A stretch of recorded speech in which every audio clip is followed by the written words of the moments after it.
എന്റെ ഇല്ലയേ. ഓഹോ, അപ്പൊ നീയും കൊമ്പത്ത് കയറി തുടങ്ങിയല്ലേ? എന്നാ കേറണ്ട മോളെ. കൊമ്പിന്നൊന്ന് പിടിവിട്ടാലേ മൂക്ക് പിളിങ്ങി പോവും. എങ്ങോട്ട് വയ്ക്കാൻ പിളിങ്ങി പോവും. ആ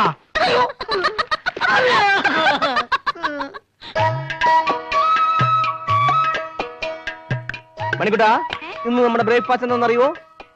ഒന്നാം തരം ചെമ്പാവരി പുട്ട്. ഇതുവരെ നമ്മൾ പെണ്ണുങ്ങൾ ഉണ്ടാക്കിയ വന്നപ്പുട്ടല്ലേ തിന്നിട്ടുള്ളൂ. ഇന്ന് ആണുങ്ങൾ ഉണ്ടാക്കുന്ന ഒന്നാം തരം പുട്ട് തിന്നാൻ പോവാ. ഓക്കെ? അരിപ്പൊടിയിലെ കട്ട ഇങ്ങനെ ഉടച്ചിട്ട് അരിപ്പൊടി ആദ്യമായിട്ട് ഇടുക.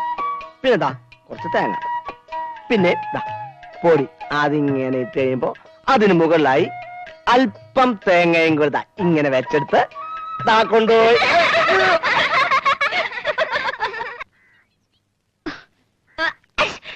ഈ വീടത്തെ ചേച്ചിക്ക് ഇന്നലെ മുതലൊരു ജലദോഷം, തുമ്മലും ചീറ്റലും